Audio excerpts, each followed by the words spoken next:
Hello and welcome to episode 75 of Prosperity by the Pine. I'm your host, Brice Carter, certified financial planner, chartered financial consultant, certified investment management analyst, and self-proclaimed millennial money expert. It's the podcast where we talk about money, investing, business, and life success, all while having a cold beer. So, special episode this week. We have a very special guest, the man, the myth, the legend, Mark Carter, chartered financial consultant himself, and also my father. We're going to be talking about your entrepreneurial path. I'm excited. A little disappointed I wasn't on episode 1, but here I am. Here he is. So we're going to be talking with my dad and business partner on his start as an entrepreneur and getting going. But before we get into the business, it's the time to get into the fun. So the beer of the week is from Old Nation Brewing out of Williamston, Michigan. It is a Vienna Style Lager. It doesn't have like a name to it. It just says Vienna Style Lager. And it is 5%. And they say it carries balanced, nutty, toasted notes which support light and delicate spice. Well, let's give it a try. All right. Cheers. Cheers.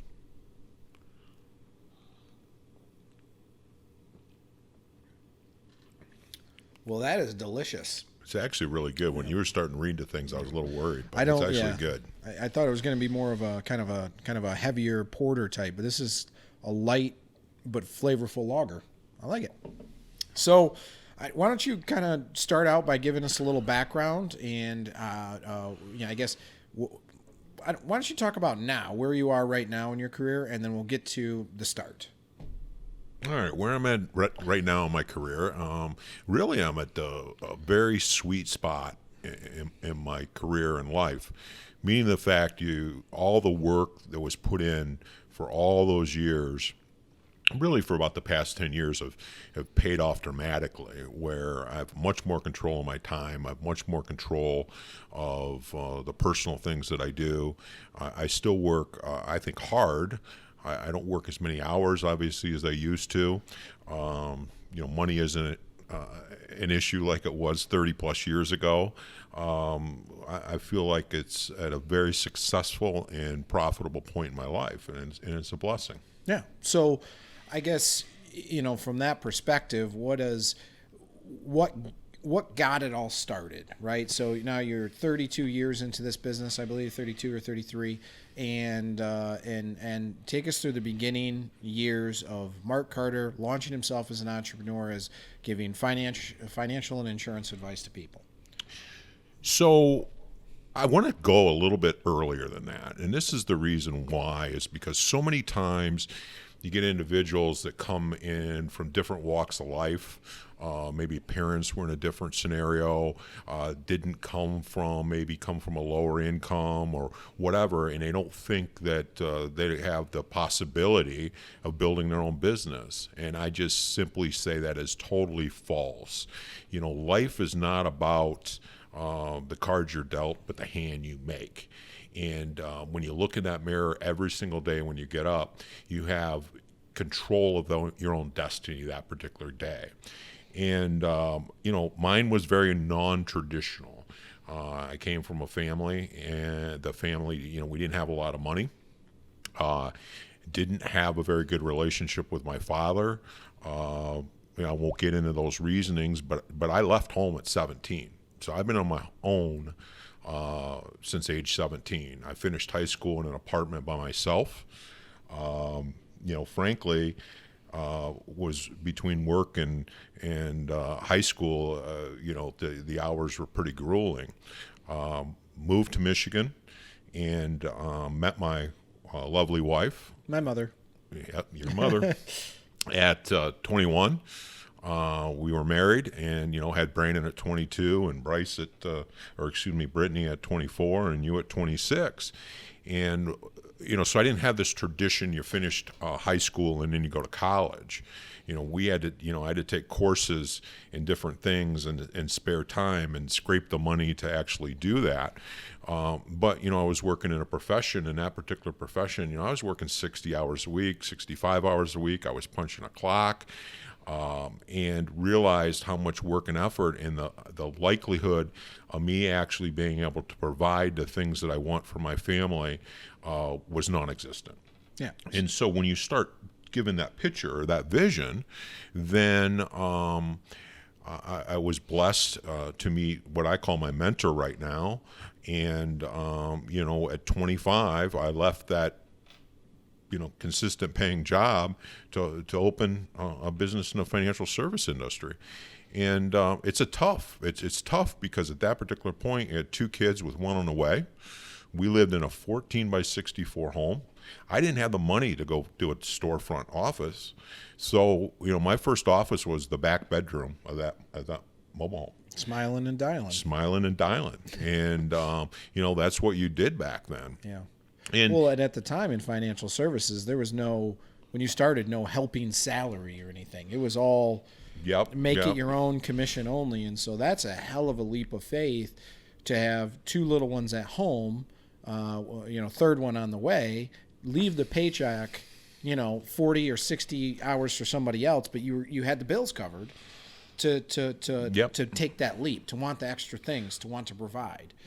So it's everything you do in life has a risk and reward analysis, right? I mean, you look at it and you say, okay, if I stay where I'm at, this is where I'm going to be 10 years down the road or 15 years down the road. Yeah. And if I make this move and I'm smart about it and I outwork everybody else, the end result is so much greater. Yeah.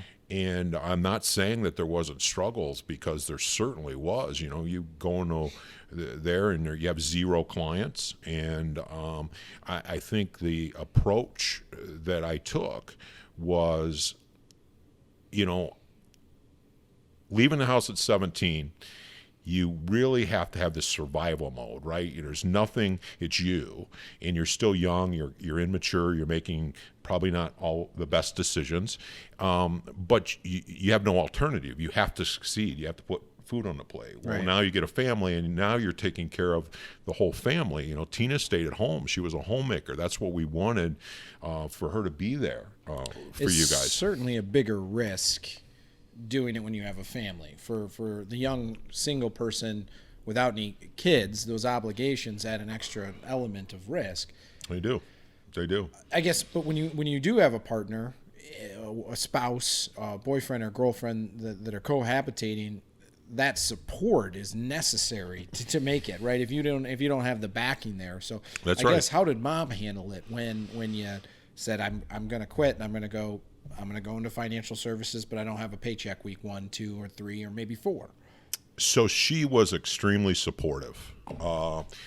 It was really, we looked at it, we talked about it, we had multiple discussions, and we talked about where we wanted our family to be in the future.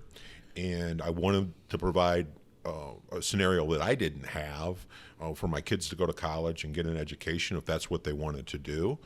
And the only way to do that is, in our particular opinion, is you have to take a risk. Yeah. But the other attitude you have to have is, I will not fail. Because, if you go through a certain part of your life and your struggle is to survive, like I was talking a little bit about when you moved out and you're 17 years old, it's survival mode. And then you go into your business and really, it can be nasty cold calling. It can be nasty going out and seeing people. But the end result is, if somebody tells you no, it's not life or death. Yeah. Right. And so you just have to take your bumps and bruises. And so I came out of the gates and really, I think started off pretty successful and trying to make ends meet, got to year 2 or 3. And frankly, things started to slow down. It got to struggle to expand at that particular point. Yeah. I was having trouble meeting the mortgage and taking care of the kids and the food and those things. And so what I did was, Saturday and Sunday night, I got a job 3rd shift, working so that I had a paycheck to come in while my business grew. And those were pretty tough. You work 3rd shift on Sunday, then you come home and get a shower, and then you're back to, because I didn't want that to affect the growth of the business. Right. But you do what you have to do so you don't fail. Can make it. So it started out, and when did it really start to snowball a bit to where there was a level, not necessarily of comfort, but where it wasn't a struggle each and every day? And what were the steps and key differences, I think, or key moments that happened along the struggle phase that led to where it finally is not, it's not so hard anymore. Right. It's a lot of sweat equity. But you had to get to that year 7 through 10 was really that changing point, right? Where now all of a sudden the clients you had, there was more opportunity in business and they're changing jobs and different pieces were coming into place. And so as the client base built up, then the expansion, the referrals, and the pieces that are necessary, came in at that particular point. So, was there any major turning points after, in the first 5, 6, 7 years where it was like, okay, things are getting better now, things are starting to come together, and I guess what I didn't mention in the beginning of the episode, this is going to be the first of 3 I'm gonna do with Mark, with Dad here, and in the next episode we're going to talk about that next level that you reach as an entrepreneur beyond struggling, where you're starting to grow capacity and you're having to delegate, and that's a different skill set altogether, right? When you go from doing it yourself. But these beginning years where you're struggling, when you said 7, I was a little surprised. I thought you were going to say started to come together more like 3, 4, and 5, right? But was there points there where you're like, well, that was the defining moment? Well, I'll tell you one of the defining moments, and this is I don't know if it's funny or not, but it worked, and it was to do this is, after a rough day on the phone, and I don't remember if it was year 2 or 3, and you're getting cussed out and don't call me's and those kind of things, I just had this vision. Okay, who could I start calling that would not be more positive and more receptive?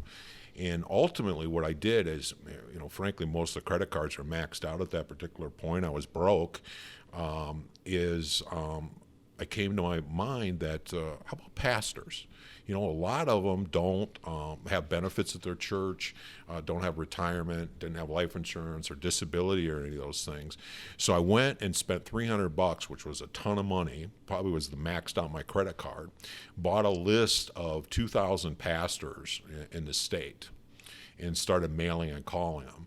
And that was the turning point, because at least when they said no, they said no in a professional manner. Yeah, you didn't get cussed out before. The other thing that occurred or happened was the referrals from meeting them were great. They, who else knows who's getting married, who's getting divorced, who's having children, who's retiring, who just got a new job.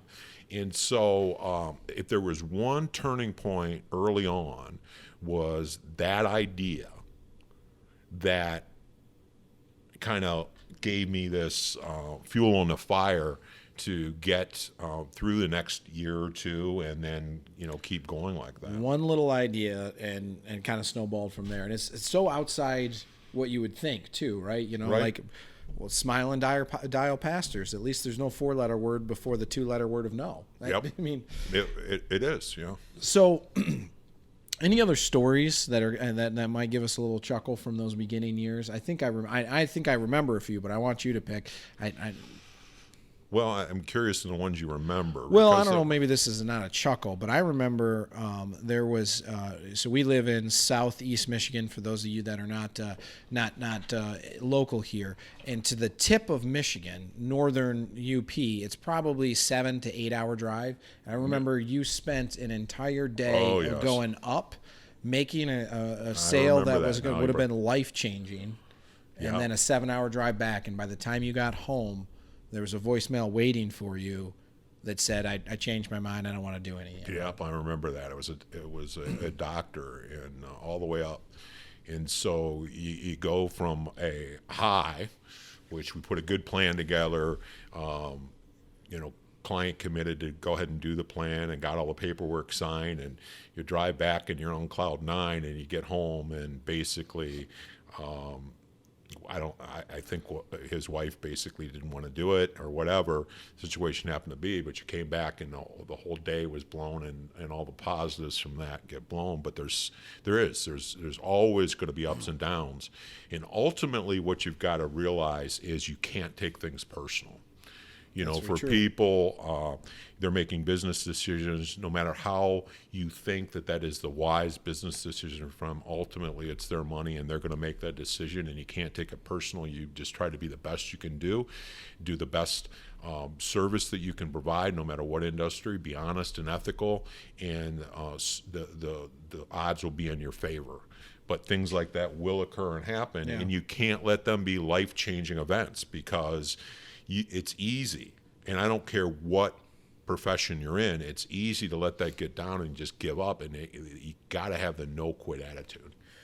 Was there any point I'm sure there was many, but was there any point where you were really close to doing something else? By the time you had been in financial services 3, 4, 5 years is still tough, but you now had work experience to where you could go get a very comfy job at a bank or something like that. Was there a couple times there in the beginning that you didn't do it, didn't leave, even though you wanted to, and why? Well, there was in year 10. There was two scenarios. The past employer that I left opened my own business. It was probably less than a year. And the interesting part was, when I gave my notice, he looked me right in the eye and said, "You'll be back here in 6 months." And that stuck with me. It still sticks with me today, and that was part of the no-quit attitude. But about 6 to 8 months after I had resigned and started this business, he called me and offered me my job back with a decent increase. And I just didn't have any hesitation in saying, no, it's not for me. And in year 10, Headhunter contacted me, and I don't even know why I took the appointment. And basically went through the process and offered me a substantial job at a big broker-dealer. And it was a six-figure, very nice income at that particular point. And frankly, I almost took it. And at that particular point, I had to do a lot of conversations and talked a lot with Tina, your mom. And she said, "I don't think you can work for somebody else," because I would have been in charge of some advanced planning with them, and therefore I'd have been an employee and not a business of my own. Right. And ultimately, that was the decision. Once you make that leap, it's tough to go back, I imagine. I don't know how we would punch a clock right now. Yeah. I don't know. It's not that we're 9 to 5 anyway, right? Sometimes we're in the office at 6 or 7 in the morning and stay to 7 or 8 at night. But when you want a day off, or you want to do something with your kids or something like that, you're not asking permission. It's your business. You can operate like that. Well, it's a different mentality, It too, is. when you're making it for yourself. Absolutely. Right? There's nothing Absolutely. wrong with making somebody else wealthy or rich or contributing to that. But once you have been responsible for your own fortune, misfortune, your success and your failures, it's addictive. And so I don't know how you could do it any other way. There was a couple things I was hoping you would touch on. The stories. And I didn't. Yeah, stories that I know that, like, tell me about. I'm gonna bait him with this one. Tell me about your suits and your desk at that time. Oh, goodness.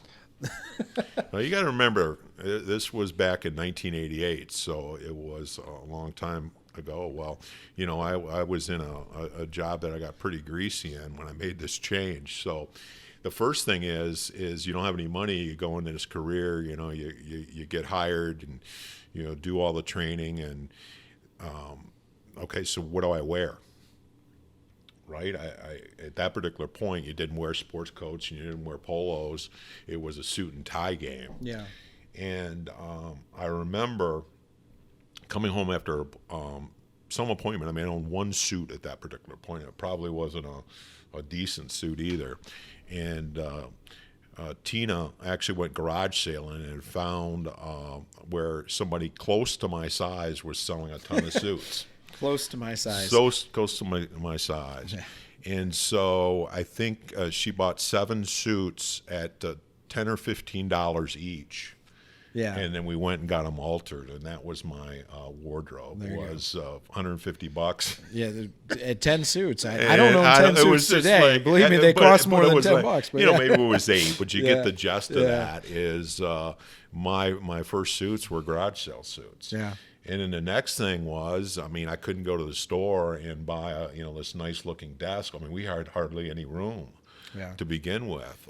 At a garage sale, Tina found this old, and I remember the color right now, this ugly green metal desk. I remember a lot of teachers still had those when I was in middle school, and so I know because it was a teacher desk, I think. But well, they probably got rid of it and said, this is ugly. Yeah. I guess who bought it? But ultimately, that was your start. And, I just think it's like that in any business or profession. And, we've had this discussion before.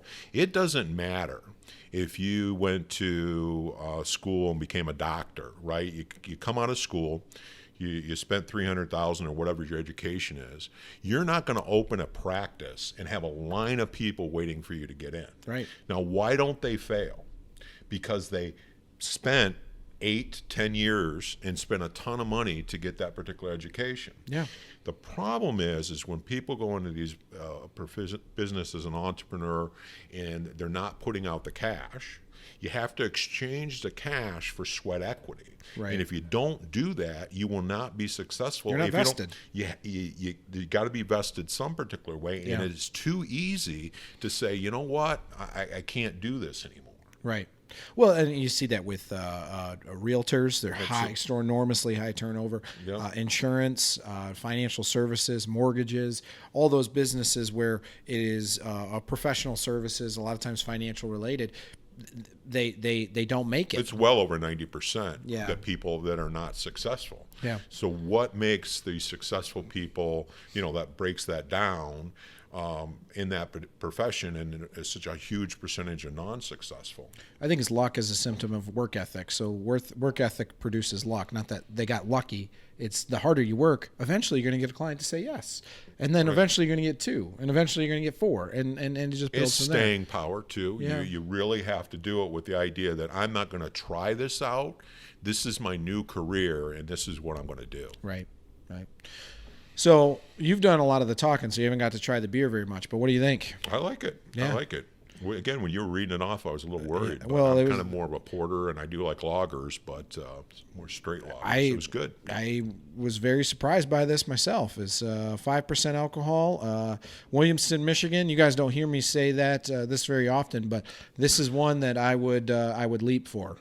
This is a lovely beer, but. We're going to wrap up with that. Don't miss the next episode 76. It's going to be the next step in the entrepreneurial evolution. You made it now. What do we do? So don't forget to subscribe, YouTube, Facebook, Spotify, wherever you listen. That's where we are. Cheers. The topics that I discuss in this podcast are meant to be general information and educational only. I'm not giving you specific advice because I don't know you personally. In order to give you specific advice, you should work with an advisor, someone that can learn your specific situation and give you advice that applies to you. If I talk about a specific security, please keep in mind I'm not recommending that security. And don't forget, investing involves risk. When you invest, there's always the possibility of losing capital, which is why you should consult with a qualified, licensed financial advisor prior to investing.